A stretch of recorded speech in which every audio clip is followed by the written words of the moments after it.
तो सवाल एक बहुत छोटा सा एग्जाम्पल है, जीवन एक युद्ध है और इस युद्ध को आपकी अपनी शर्तों पे लड़ा जाएगा। याद रखना, जीवन एक युद्ध है और इस युद्ध को कभी दूसरे की शर्तों पे नहीं लड़ा जाएगा, यह आपकी अपनी शर्तों पे लड़ा जाएगा। युद्ध बलि मांगता है, तुम्हारा परिश्रम मांगता है, युद्ध मांगता है तुम्हारा त्याग, तुम्हारा खून, तुम्हारा पसीना।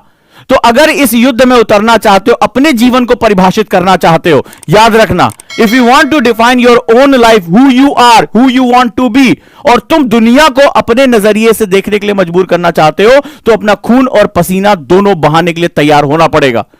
यह अग्नि है जहां पर जलन भी होगी तुम्हें, लेकिन याद रखना, इस तपिश के बाद ही तुम निखर कर सामने आओगे। तो ये जो एक नजरिया होता है कि लोग मेरे बारे में क्या कह रहे हैं, जो आपके अंदर एक संदेह होता है।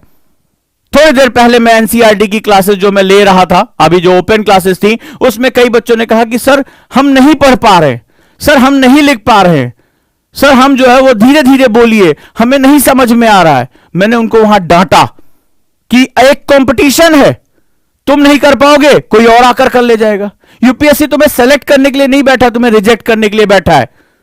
तो आखिर वहां पर तुम्हें अपनी क्षमताओं को बढ़ाना पड़ेगा। जितनी बार तुम ये कहते हो कि मुझसे याद नहीं हो रहा, मुझसे लिखा नहीं जा रहा है, मैं समझ नहीं पा रहा हूं, उतनी बार तुम अपने आप को यकीन दिलाते हो कि मैं समझ नहीं सकता, मैं लिख नहीं सकता, मैं पढ़ना नहीं चाहता। इसका यही सिंपल सा मतलब होता है और इससे ज्यादा कुछ नहीं। क्योंकि युद्ध करने वाला यही जानता है कि यह युद्ध है और जब तक मेरे प्राण है, जब तक मैं जीवित हूं, तब तक मैं लड़ाई लड़ूंगा। और मैं लड़ाई न सिर्फ लड़ूंगा, मैं लड़ाई जीतूंगा। यही जो है नियम होता है युद्ध का। आर्ट ऑफ वॉर इसी को कहा जाता है। इसके लिए मुझे सब कुछ झोंकना पड़े, सर्वस्व लगाना पड़े, मैं लगा दूंगा। आप कल्पना करके देखिए, कोई व्यक्ति अगर युद्ध के बीच में है, कोई वॉर के बीच में है, क्या तुम अंदाजा लगा सकते हो कि वॉर के बीच में सामने दुश्मन है और वो वेब सीरीज देख सकता है? कल्पना कर सकते हो इस बात की? क्या उसको दुनिया भर की कौन खूबसूरत है, कौन खूबसूरत नहीं है, ये जो समझ सकता है? नहीं। वॉर का टाइम है तो वो सिर्फ और सिर्फ अपने अपोनेंट पे अपनी नजर रखता है, वो अपनी रणनीतियों पे बात करता है। क्या उसको युद्ध करते समय चिंता होती है, अरे घर पे कौन मेरा इंतजार कर रहा होगा, वो ड्राइंग रूम में जो है मैं गैस तो नहीं, वो जलती हुई किचन में छोड़ के तो नहीं आया? क्या युद्ध करने वाले व्यक्ति के दिमाग में ऐसा कोई भी विचार आता है? तो सवाल है कि जब तुम युद्ध अब इस लबासना की तैयारी कर रहे हो, यूपीएससी की तैयारी कर रहे हो, तो तुम्हारे दिमाग में क्यों आता है कि मेरे फूफा ने कहा कि तुमसे आईएएस नहीं हो पाएगा? क्यों कहा जाता है कि वो भैया कह रहे थे कि तुम सेकंड डिविजनर हो, तुम्हारा जो है आईएएस नहीं हो पाएगा? क्यों तुम्हें यह विचार आता है कि चलो यार थोड़ी देर एंजॉय कर लें, थोड़ी देर रेस्ट कर लें? क्या युद्ध में कोई भी खड़ा, युद्ध के मैदान में कोई खड़ा व्यक्ति इस तरह का किसी विचार के बारे में सोच सकता है? एक झटके में उसका सर जो है उसके धड़ से अलग हो जाएगा। तो महसूस करो कि यह एक तैयारी नहीं, एक वॉर है, एक युद्ध है। जिस दिन तुम्हें इस युद्ध की फीलिंग आनी शुरू हो जाएगी, तुम्हारे कान अपने आप बंद हो जाएंगे, आंखें सिर्फ अपने लक्ष्य को देखेंगी और सारे स्नायु तंत्र, सारी मस्कुलर पावर तुम्हें अपना लक्ष्य भेदने के लिए प्रेरित करना शुरू कर देंगे। तुम्हें किसी की आवश्यकता नहीं होगी, क्योंकि तुम्हें पता है या तो तुम मारोगे या तुम मर जाओगे। डू और डाई, यही आपके पास विकल्प होता है। और विकल्पहीनता जीवन में बहुत इंपॉर्टेंट होती है। इस व्यक्ति के पास भी विकल्पहीनता थी। नौकरी छोड़कर आया, समाज की प्रेस्टीज छोड़कर, बोला कुछ नहीं, या तो ये या तो कुछ नहीं, नथिंग। कई लोगों ने कहा अच्छा कहीं पढ़ा लो यार, थोड़े बहुत पैसे कमा लो, बाद में तुम्हारे पास कोई अनुभव नहीं इंस्टीट्यूट चलाने का, तुम जीवन भर नौकरी में रहे अचानक से। बोला कोई बात नहीं, अनुभव नहीं है, 4 लोग मुझे धोखा ही तो देंगे, दिया। कर्ज में डुबो देंगे, डुबो दिया। लेकिन इरादो, एक बीज था कि मुझे मेरा इंस्टीट्यूट मेरे तरीके से डेवलप करना है, मेरे पास एक सोच है, एक विजन है, मैं बच्चों को ये दे सकता हूं, एजुकेशन में परिवर्तन लेकर आ सकता हूं, और लेकर बढ़ा। तो ये आदमी अपने पागलपन की वजह से बढ़ा। तो इस पागलपन को महसूस करो और महसूस करो कि तुम तैयारी वैयारी नहीं कर रहे हो, तुम एक युद्ध के बीच में, जिस दिन तुम्हें महसूस हो जाएगा युद्ध के बीच में। कल की क्लास लेने से पहले मैं लंच नहीं कर पाया। एक बच्चे ने मुझे मैसेज किया कि सर खुद को टॉर्चर करना गलत है, सर खुद को तकलीफ देना गलत है, आपको अपना ध्यान रखना चाहिए, खाना खाना चाहिए। मैंने कहा कि मैं क्या बोलूं इस विषय पे? तो बोला इसका क्या मतलब है? लेकिन इसका एक मतलब है कि अंदर एक पैशन जल रहा है, मैं एक युद्ध के बीच में हूं, मैं अपने लक्ष्य की प्राप्ति की तरफ हूं, मुझे वो परिवर्तन लेकर आना है, इसके लिए मुझे खुद को भस्म भी कर देना पड़े तो कोई बड़ी बात नहीं है। क्योंकि आपका लक्ष्य जितना बड़ा होता है, आपसे उतनी बड़ी कीमत मांगी जाती है। यह बात हमेशा याद रखिएगा। और यही जो है चीज मैं आपको यहां समझाने आया हूं। जिस दिन आपको यह महसूस हो गया कि आप एक व्यक्तित्व हैं या व्यक्तित्व बनने की प्रक्रिया में हो, इन बातों का आपके लिए कोई मतलब नहीं रह जाएगा। क्योंकि जीवन आपका है और आप उसका सम्मान जब करते हैं तो आपको पता चलता है लोग का मतलब होता है। लोग कोई भी हो सकते हैं। कई बच्चों ने कहा कि उनके टीचर ने उनसे कहा कि अरे यार तुम आईएएस वाईएएस नहीं बन सकते, कहां तुम आईएएस बनने के बारे में सोच रहे हो। तो ये कोई भी व्यक्ति जो आपके जीवन को अपने नजरिए से डिफाइन करता है, हमेशा ऐसे दूर रहना। तुम्हारा जीवन है, तुम्हारा नजरिया यहां काम करेगा, और इसके लिए जो कुछ भी करना पड़े वो आप करने के लिए तैयार रहिए। और सबसे बड़ा प्रेशर आता है, तुम आईएएस नहीं बन सकते। बार बार बार बार हमारे कानों में ये बात जो है वो घोली जाती है, तुम आईपीएस नहीं बन सकते, और हम ये सुनते रहते हैं। सुनते सुनते हम इसको सच मान लेते हैं। यही सबसे बड़ा दिक्कत होती है, राइट? सबसे बड़ी दिक्कत यही होती है, और ये हमारे ऊपर एक बहुत जबरदस्त प्रेशर, ये जबरदस्त एक दबाव क्रिएट करता है। दबाव क्यों, मेरा क्वेश्चन है, ये दबाव क्यों? क्योंकि शुरुआती दौर से आपके अंदर निर्णय लेने और निर्णय की जिम्मेदारी, फिर मैंने कहा निर्णय लेने, आखिर क्यों आप दूसरों के बातों में आ जाते हैं, उसका कारण जान लीजिए। खुद को जितना जानोगे उतना ही खुद को निखार पाओगे। हमारे अंदर एक गंदगी, हमारे अंदर गलतियों का एक ढेर है, हमें छन्नी लगा के बैठना होता है। जितना छानोगे उतना ही शुद्ध करते चले जाओगे। हमारी सबसे बड़ी समस्या, एक तो हम निर्णय लेने से बचते हैं, और जानते हो इससे भी खतरनाक क्या है?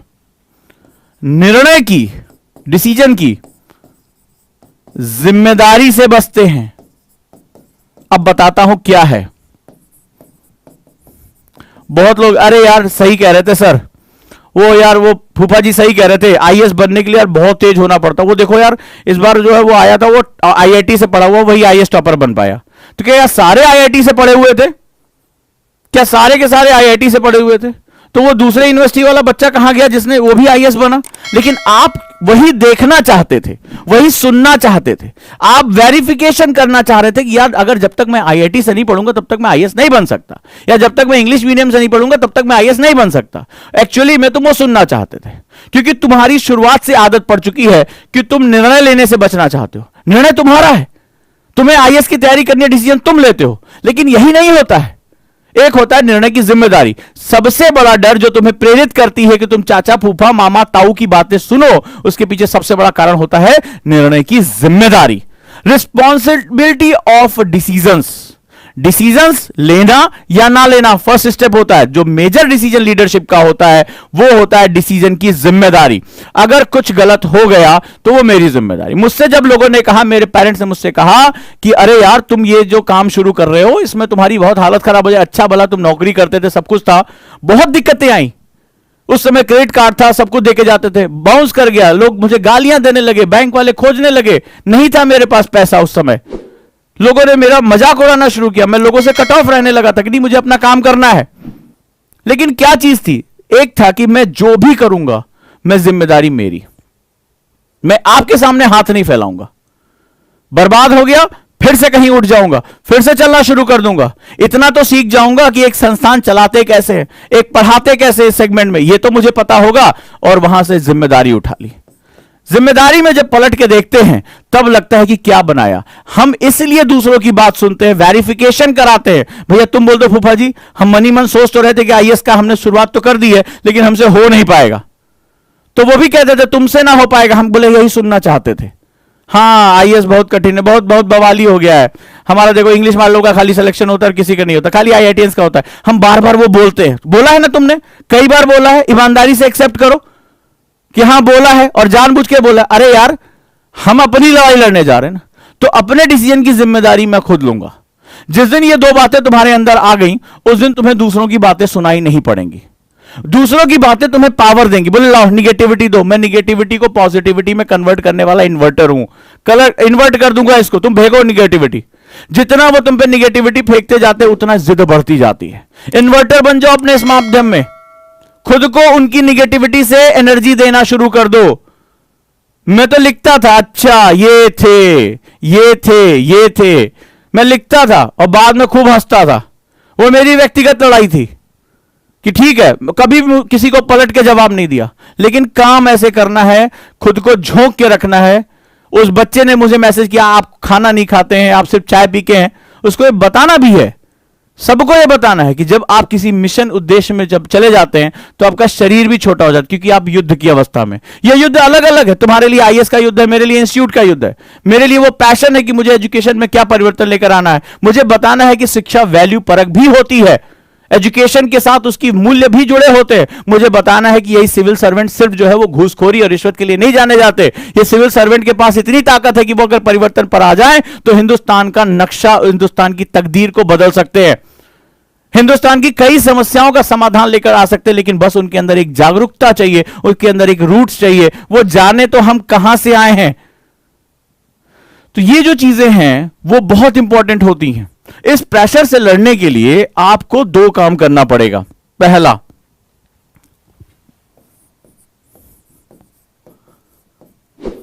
निर्णय की जिम्मेदारी लें। समझें ये जीवन मेरा है, मैं जो कुछ भी करूंगा। आइंस्टाइन ने कहा था इस ब्रह्मांड में energy neither be created nor be destroyed. अगर यहां बात होती है कि कोई भी ऊर्जा, चाहे वो शब्द हो, विचार हो, वो कभी भी मरती नहीं है, वो इस ब्रह्मांड में कहीं ना कहीं मौजूद है।